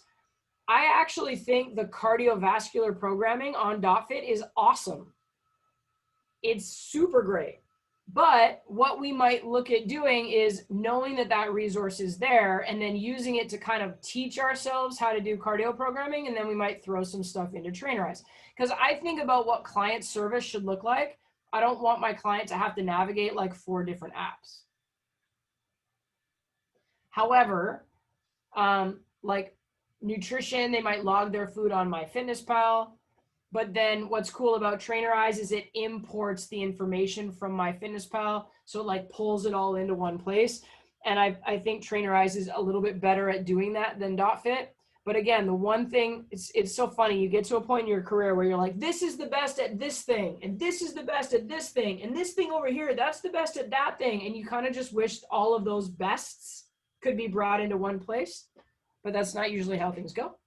So anyways, let's take a look at how cardio programming happens on DotFit, because again, especially those of you that look at working at Fitness World, DotFit is a resource that you have access to, but then maybe you use that to upload the quick, easy access workouts for your client on Trainerize, okay? So this is my trainer account on DotFit, and what I'm gonna do is go over to the hamburger. And I'm going to go to, I'm just going to do it on my own, actually, instead of getting into a client account. I'll show it to you on my own. So if I go to activity and I go to workouts, it's kind of like the Trainerize calendar. It's just not as awesome a program design tool, in my humble opinion. So what I want to do once I get here to this little calendar or workout locker is I want to take this plus sign at the bottom corner, and I want to create a new workout. So this is now going to give me the option to do cardio, walking, strength conditioning exercises. So technically exercises here gives you something similar to what the Trainerize exercise library gives you.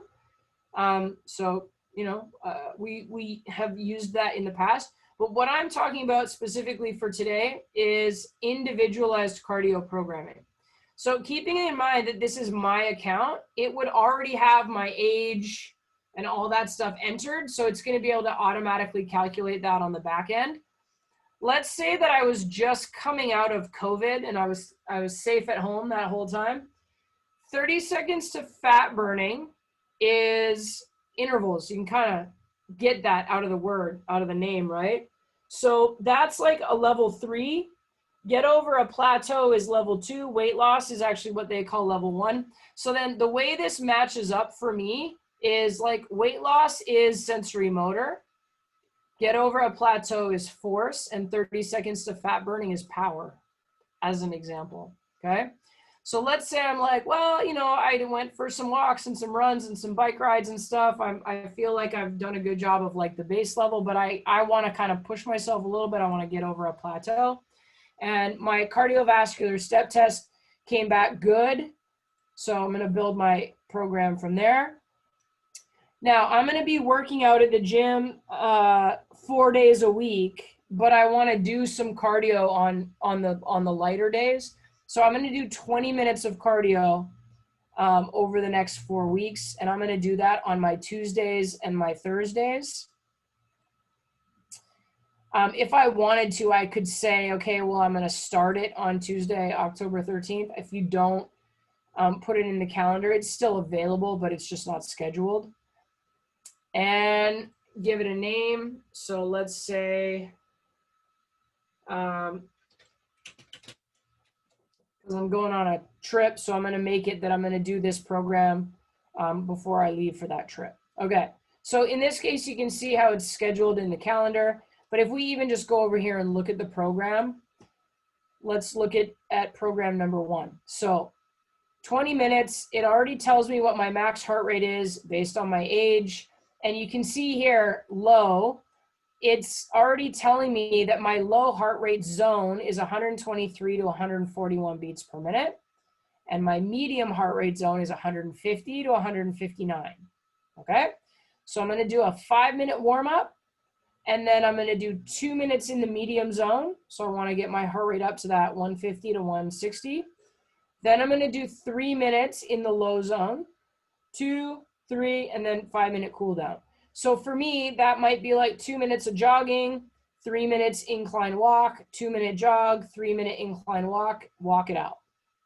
Okay, so that's day 1. We would call that medium interval because the highest heart rate zone I'm getting into is medium. When we look at day 2, now there's a little bit more to it. Now there's a little bit of a high intensity zone. So we might call this a HIIT. So again, I've got my 20 minutes, my max heart rate, my 5-minute warm up, right? But now it's 1 minute medium, 1 minute high, back to 2 minutes medium, and then 3 minutes of active recovery. 1 medium, 1 high, 2 medium, happens to be 2 minutes low. And so for me, what that might mean is, I mean, I could do this all on a cardio machine. So if let's say I was doing it on a spin bike, I could do seated climb, standing climb, seated climb, rest, like just easy pedaling. Or I could do seated climb, race, kind of alternate between seated and standing climbs, you know, pedal it out. So you can see there's a difference between day 1 and day 2. And then when I keep going through the program, they actually keep getting different to a certain extent. This is only a 20-minute workout, but now you can see it's 1 minute high, 3 minutes medium, 2 minutes low, right? So this program looks different than this program, right? So it's actually progressive over the course of the 4 weeks. Now we've got 4 sets of HIIT instead of 2. And then on the last one, it sort of reorganizes them. So I'm working harder at the very end, right? So my point about this dot fit thing is it took me what, 30 seconds, 20 minutes, 2 times a week, level 2, good, go. And then like, it just gave me 8 cardio workouts, progressive, personalized. That's awesome. So I use this in 2 ways. Number 1, I might give someone that entire 8-session program, day 1, day 2, day 3, day 4, day 5, day 6, day 7, day 8. And every single time they come in, it'll be a little bit different. Or let's say we did a session together, but they don't want to work with me. They're just going to do some stuff on their own for a while. Great. I'll give them day 1 and day 2. And I'll tell them repeat day 1 and day 2 for 4 weeks. So I'm still giving them support. I'm just not giving them, I'm not overwhelming them. I'm not saying like, okay, here's like what you're gonna do for the next 4 weeks of your life. I'm just saying, here's a day 1, here's a day 2, here you go, right? And sometimes if I have a newer client, I'll only give them a day 1 and a day 2 anyways. Or Maybe they do sign up with me. Maybe they're going to do twice a week with me. Great. Maybe I'm only going to give them once a week cardio because that's going to make their third workout of the week. So they're going to do Monday and Wednesday with me, and they're going to do Friday cardio on their own. Great. But my point is time, intensity, frequency, duration, type, like I'm giving them that information, including their heart rate zones. Okay. So what I'm going to send to you is a document that has some examples of those .fit cardio programs like I just showed you. There's a page for beginner, day 1, day 2. There's a page for intermediate, day 1, day 2, and I think day 3. And there's a page for advanced, day 1, day 2, day 3. So it's going to show you a bunch of different cardio profiles. What you have to do is you have to figure out your client's age, what their max heart rate is, and what their beats per minute is for 60 to 70, 70 to 80, 80 to 90, right? Because the ones on the sheet are geared around a specific age. So you just have to change it based on the age. But what I suggest for you as homework is either use yourself as your client, or if you have someone you live with or someone you've been helping already, I want you to write a 2-day cardio program. So there's at least a day 1 and a day 2. Now, that could be day 1 steady state, 20 minutes, zone 1. And then day 2 could be light intervals. 2 minutes, zone 1, 30 seconds, zone 2. Alternate, right? So when I give you a bunch of cardio profiles, you'll notice that there's variety, there's difference. It's not like you have to follow them exactly, but if you're like, oh my God, I don't know how to program cardio, what do I do? Then just use one of those templates, right? But remember how we said in interval programming, the work and rest times can be varied. So the more deconditioned they are, the more low intensity or active rest they need. And then the fitter they get, the less rest they're going to get, and the more you're going to have them working in higher intensities. That's what you'll see across all of these cardio profiles is they're at least progressive in nature. Okay? So I want you to imagine that this is someone who came to meet with you. They don't want to train right away. They just want to do cardio a couple of days a week. What's the information that they need? What machine to use? How long to work out for? What heart rate zones? Is it intervals or not? Like that's the information that they need, right? So then we should be able to comfortably give them at least a template to follow. Does that make sense? Okay. So the 2 questions that I always get about cardio program, well, how do you know how long to make it? Okay. So like you heard me talk through it. I'm going to come to the gym 4 days a week. I want to do some extra cardio twice a week on top of the workouts that are a bit shorter. So I'm going to make them 20 minutes. It's still a choice that I have to make, but the reason why I made it 20 minutes is, well, they were already lifting weights. This is like, I'm adding it on. Whereas if they're like, listen, I don't want to train with you right now. I just want to get in better shape. Their cardiovascular status is poor. I might say, okay, cool. Can you come to the gym twice a week? Yeah, I can do that. Okay, great. Let's have you do 30 minutes, 5-minute warm up, 20-minute working block, 5-minute cool down. In that 20-minute working block, I want you to be at zone 1, 50 to 60%. So when I'm saying 20 minutes or 30 minutes or 45 minutes, I'm picking the amount of time based on the person I'm thinking about.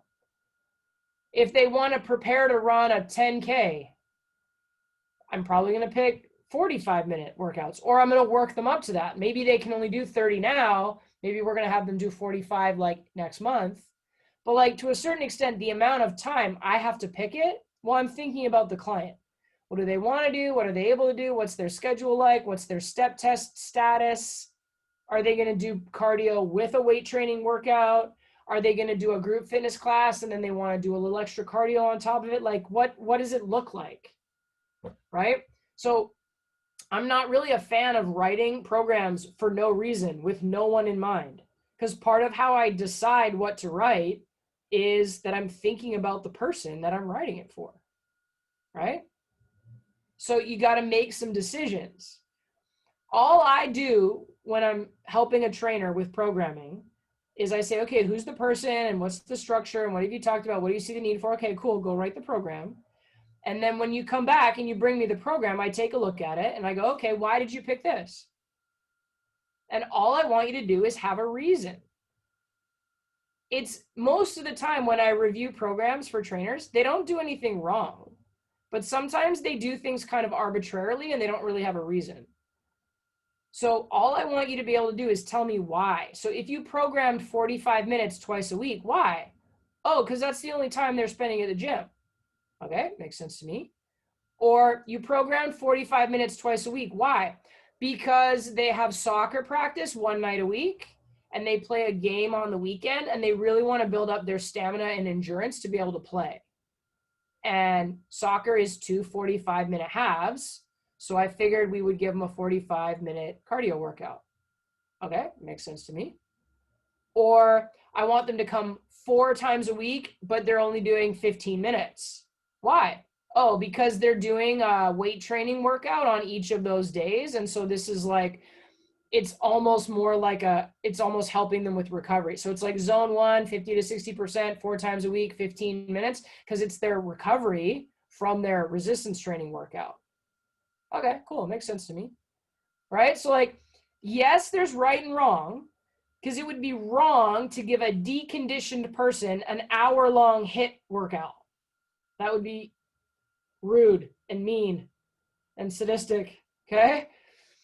So it's like, you just have to have a reason why. How do we figure out what the why is? Well, we have to go learn about the client. Right? So when we write programs, if we don't have a client in mind, that's why I said use yourself. If you don't have a client in mind, then you don't really have your whys. So that's my rationale for your homework. Questions?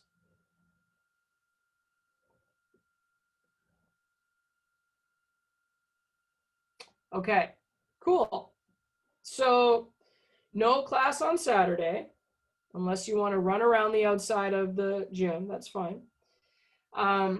What I suggest though is, I also said we would walk through program model really quick.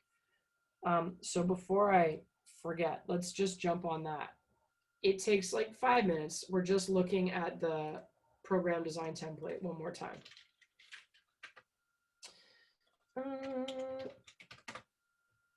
Okay, so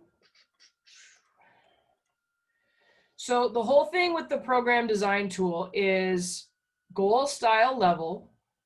So there's 4 goals, there's 3 styles, there's 3 levels, and there's 3 phases. Okay, so the goals: lean body mass, sports conditioning, weight loss, or wellness. The style: traditional, progressive, or hybrid. The level: lead off, transitional, or go ahead. So let's say I'm going to pick a couple of those. Once I actually get into the program, well, it's a 12-week program, but the way that program gets broken down is weeks 1, 2, 3, and 4 are sensory motor. Okay, so we're focused on technique, stability, form, right? Then weeks 5, 6, 7, and 8 are force. So we're focusing on getting stronger, right? Adding some weight. And then weeks 9, 10, 11, and 12 are,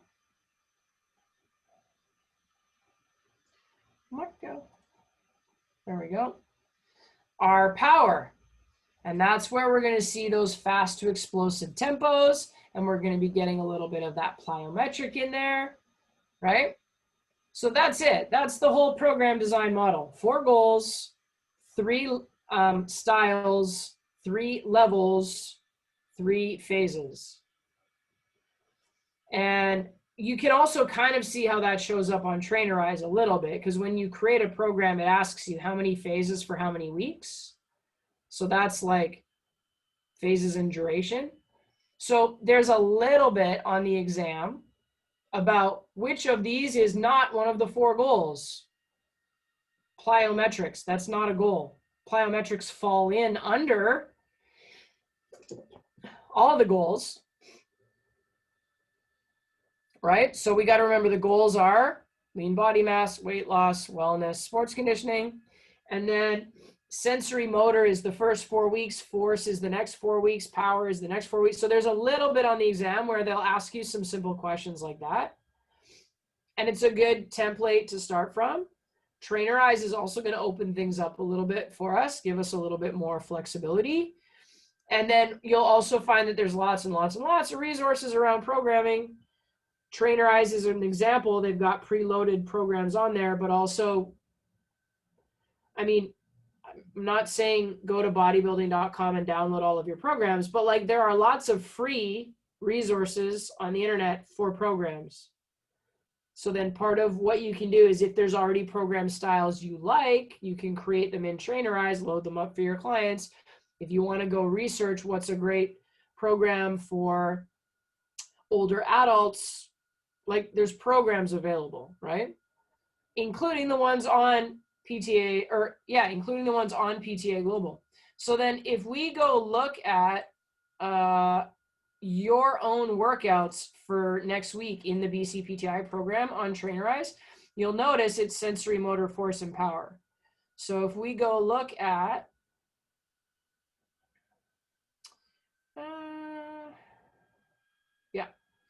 if we go look at the actual BCPTI program, you'll notice that day 13 is a sensory motor hybrid program. So I literally went to the PDT, filled out goal style level, and then opened up the sensory motor hybrid program for week 4. So you can see it here, weight loss, transitional hybrid week 4. And I literally copied the workout into the Trainerize format.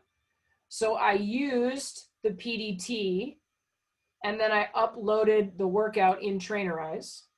Okay, example. And then there's also day 14, which is a force traditional. And then there's day 15, which is a power progressive. So the day class next week is going to experience a sensory motor hybrid program, and then a force traditional program, and then a power progressive program in their workouts with us in open gym. So you may want to try those yourself. We'll be able to do, I'm gonna guess. I gotta look at it, but I'm gonna guess, Yvette, for example, when we come to Nanaimo and do a workout in the morning on Saturday, we're either gonna do sensory motor hybrid or we'll do power progressive so that you can get a feel for the style, right? And then Toko and Asif and Regan, when you end up at the gym on Saturday with Josh next weekend, same thing. You'll be doing one of those 3 programs for your open gym workout that day, okay? So the PDT is still a good resource. It just doesn't have any pictures. And so a lot of times we don't really know what those things are. I had to make a couple of changes when I was putting the Power Progressive program together because honestly, I didn't even know what the movement was. Like I took my best guess at it, but I want to give you an exercise that I know, not something I don't know. So I made a couple adjustments on the Power Progressive program in terms of what I was uploading. But I used the PDT to create the workout in Trainerize. So it's still a great resource. So that's that.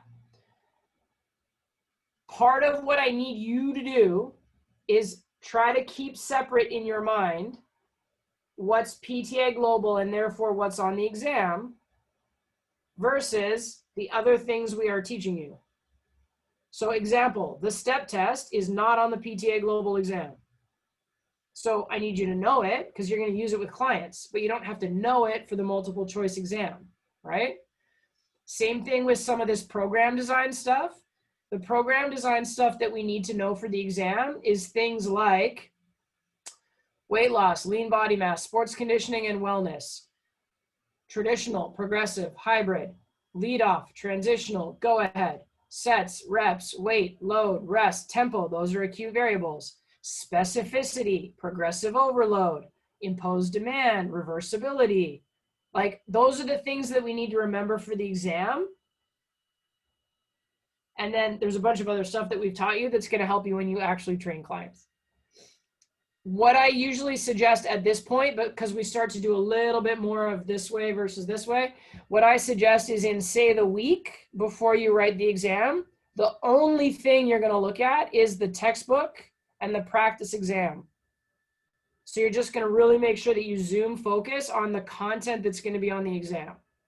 And then once you're done the exam, come back to Trainerize, come back to DotFit, come back to the step test, come back to the overhead squat assessment, like all the other stuff we've shown you, right? But for the exam, please don't study stuff that's not on it because it's just going to stress you out, right? So in the week before the exam, textbook and practice exam only, and then come back and start integrating and using everything else. Okay? Cool, cool, cool. Questions, comments, concerns? Joke of the day? No, we're good. Okay, awesome. Nice work, team. Enjoy your long weekend. I hope you get to wear a scarf and drink a pumpkin spice latte and eat some turkey or whatever it is that you like to do on lovely October long weekends. It's also a good time to do a little bit of extra review, right? And at this point, I would be looking at it from the perspective of, do I feel comfortable making a workout in Trainerize? Do I feel like I can write a 2-day cardio program for myself or somebody else? And like, depending on what you want to, like Toko, I bet you're spending time looking at the exercise library because you really want to learn more about exercises. And Yvette, you might be like, I'm good on the exercises, but I really need to make sure that I feel good on the myofascial lines and the postural stuff because I'm so bodybuilder that I have to like learn how things connect together. You know what, I'm being a little bit unfairly stereotypical, but like take a little bit of time to lean into where you don't feel super confident, right? Because we're just going to keep doing more of this stuff over the whole next week. So then when we get back next week, we'll be doing flexibility and core and the RAQS drills. And we'll be talking about manipulating workouts and special populations, right? That's the program design stuff. And then it'll be nutrition and business and we're done. So, whew. At this point, it starts feeling like it's moving really quickly. All right, awesome. Well, you all know where to find me if you need anything. I'm around. I'm not traveling anywhere. I'm going to exercise. I'm going to get caught up on those projects that I promised you I'd get done this week. And I'm going to eat a bunch of turkey, but I am at your disposal if you need any support or assistance. And we will see you on Tuesday night for the Zoom next week. Yep. Sounds Sounds good. good. Thanks, and good night.